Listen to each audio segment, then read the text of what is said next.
Soko veio kwa. Usikie mwiko.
Tulizimba Uganda mpya, tuliambala.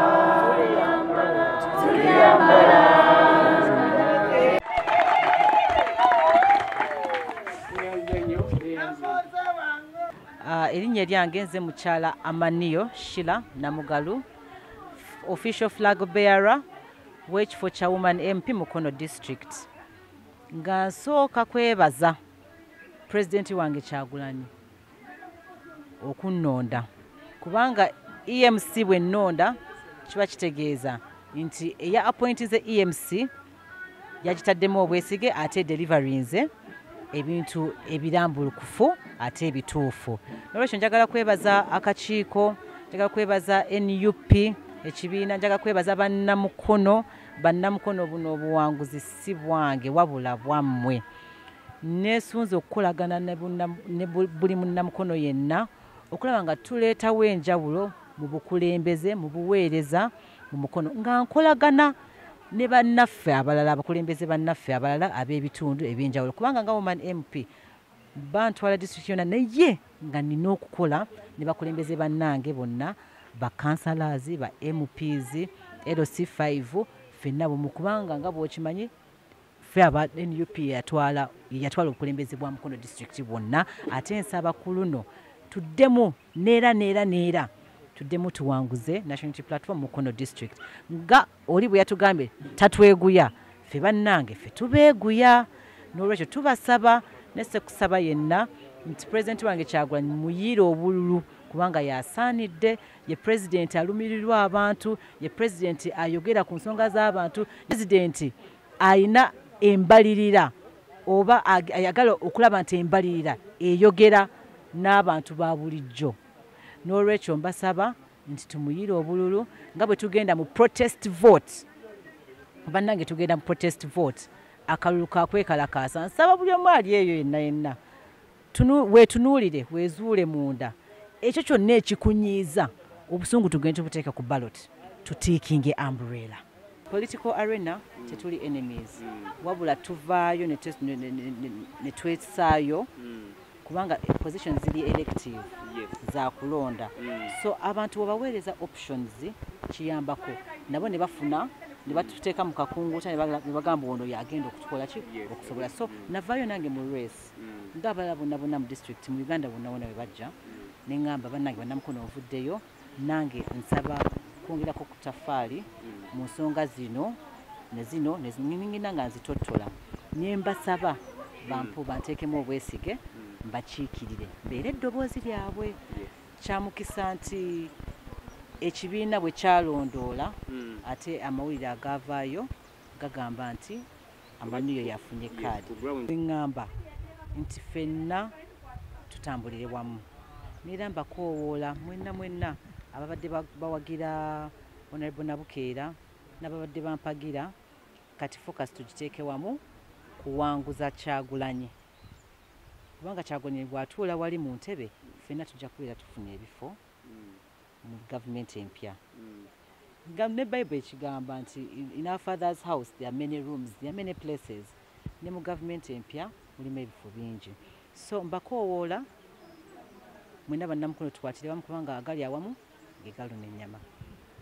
Singa sinza abadde afunye kaadi mbadde ngenda kugoberera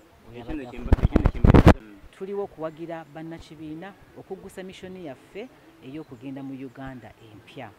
Uganda empya twetaaga maanyi buli wamu, twetaaga buli omu, twetaaga kusagula obufu bwonna bwonna okuva wansi okuva ku LC paka memba wa Parliament. Ate njagala kutegeeza bannayuganda nga ngatta eddoboozi yange ku President kyeyagambye nti bino ebifo eby'omumba wa Parliament si byakwejala byawabula kubeera komanda nga tutwala Uganda yaffe mu nsi ensuubize Uganda empya. Nti olaba ne mu manifesto yagambye nti agenda kukendeeza ennamba z'abamemba ba Parliament. So njagala abantu bakitulire nga essaawa eriwo emirimu gy'okukola mingi nnyo ate eno time mbadde abantu balinamu okubuusabuusa nga balowooza tetujja kuwangula. Kisoboka. Olaba amani yakutte kaadi kisoboka. Ssaabasajja Kabaka bw'atugamba nti bannange mukuno okulonda kwe tugendamu tulonde nga twegendereza. Ate nze ndaba atugamba nti tulonde abakulembeze abagenda okuyamba abantu okuva mu buwambe oba mu kunyigirizibwa. Ate ng'ekibiina kyendimu kye kigenda okuyamba abantu okulwanirira abantu eddembe lyabwe n'okuva mu kunyigirizibwa. Kadi bakajimpa bakikola announcement jo. Nsuubira kati ngenda kutambula mutendera esaanidde naye nsaba bannamukono batuwagire bawagire buli alina umbrella buli woolaba umbrella tiikinga. Gwagamba nti oyagala Kyagulanyi tiikinga abantu abalwanyi bannye bawadde obuvunaanyizibwa kubanga buno buvunaanyizibwa it is responsibility. Tugenda kulwana tetugenda kwebaka. Yes tumwenyamu naye tetugenda kwebaka. Tugenda kubeera ku front line nga tugenda tukanoonya tumale tulyoke tukalonde tulyoke tukakuume. Olumala okukakuuma tulina okukagoberera kubanga awe babbira transmission of results awe babbira. So tulina okubeera bulindaala nga ffena tuli alert tukole eggaali nga President bwagamba eggaali ya protecting kalulu kaffe. So kyengenda okusooka okukola kusooka kuzza mitima egyabo abadde tebampagira njogerezganye nabo twogere tuwaye kubanga kati eri side empagira yeeteredde tulyoke tukole team ezigenda okukuuma akalulu kubanga wali bwe tugamba we bakabba bako tukole ki tukabanje. So tulina okusetinga teams ezigenda okuteekawo embeera y'okumakinga sure nti tuli announce nti batulangirira. So ogwo mulimu munene nnyo kubanga ntwala district number constituencies 4 amagombola 18 parishes 97 ebyalo 610. That is a big task. N'okukolagana n'abakulembeze twawanguza national unity platform ku luli ne luno katugiwanguze kubanga ebituluma oba ebitugatta bye bingi ebitwawula buntu butonotono nga bufu ofote butwawula niye ekigenderera okulaba nga bannange tweddiza ebyaffe abantu babeera mu nsi eyagaliza gye beeyagaliramu ensonga z'amasomero ez'amalwaliro ez'effuga bbi obulyake obukenuzi ensonga z'abakaddaama baffe okubonaabona eri ensonga nnyingi priority points manifesto ebisuubizo bye batugambye tugende twogere abantu kye tugenda okukola byebyo bye tugenda okutambulirako. So muli munene ogenda ng'onnyonnyola so ebyo bye ngenda okutambuliramu nga bwe bampadde obuvunaanyizibwa. Egenda mu maaso mu ggwanga bw'obeera munnayuganda tosobola kubeera ku ludda olunyigiriza abantu kubanga gwe nange ffenna tunyigirizibwa mu ngeri emu oba endala. Nera w'oba olumiri lwa Uganda kizibu nnyo okusigala ku sayidi enyigiriza abantu kubanga n'abatwetoolodde ffenna nga nange nange nga kwendi amakubo ge tuyitako mabi. Ennaku zino sikyafuna kyennyanja abavubi babagoba ku nnyanja. Nange bwe ngenda okufuna obujjanjabi mukwano nfuna ssente n'ensasula. Mwana wange juzi yalwala nali mu field eyo kyabakadde ne bankubira nti omwana mulwadde okutuuka ku ddwaliro nti madamu sooka osasule ssente ne mbagamba nze maama njogera munkwatire ku mwana omwana owange ne bagaana paka bwe nawandiika endagaano kati eyo Uganda kyeyo kyovola abaana bafa nnyo olwokuba tetulina national health care ennungi so ogwaffe ng'abakulembeze kwogera kutangaza mu nsonga nze nsuubira kana akalulu ke tugendamu tetugenda kugwa tetugenda kubeera lubeerera opposition party nedda essanyu lyonna amaniyo okufuna kaadi eyawuma n'emupi Mukono district mwamaniyo tumusuubiramu bingi tetusuubira kutuwa mmera mayini ng'abalawe bakoze tetusuubira tuwa bufaliso bu inchi 2 ng'abalawe bakoze kuba n'omwana w'omunaku asembayo tayinza sula ku kafaiso inchi 2 mmera mayini yesowani gyemmanyi omuliro ateka mu kasana neeyatika fe tumusuubiramu abakyalo tujje emanju gye tuli abakyala bangi nnyo abali emanju nga tumanyi nti omukyala alina kubeera mukozi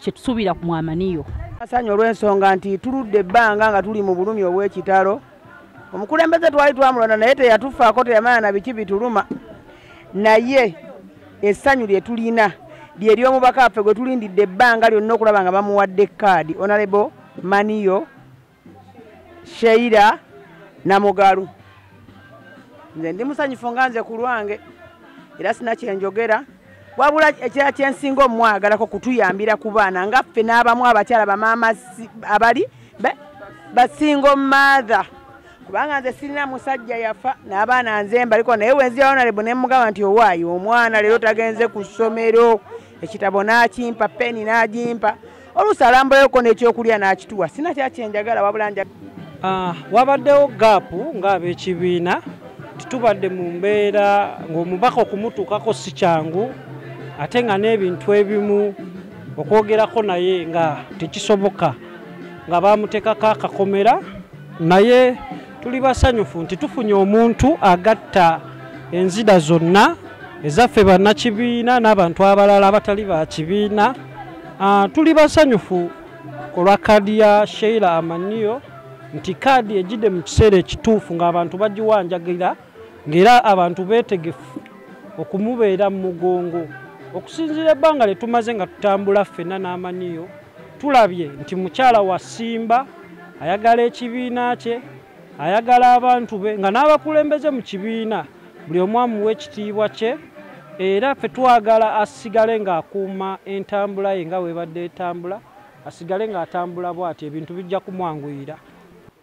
Mu nkalala ezafulumiziddwa olunaku olw'eggulo ku mikutu gy'ekibiina emitongole erinnya lya Amaniyo Sheila Draville lye limu ku mannya agalabikidde mu abo bannakibiina abagenda okukwatira ekibiina kaadi era ng'ono yagenda okukwatira National Unity Platform kaadi mu disitulikiti ey'e Mukono ku kifo ky'omubaka omukyala.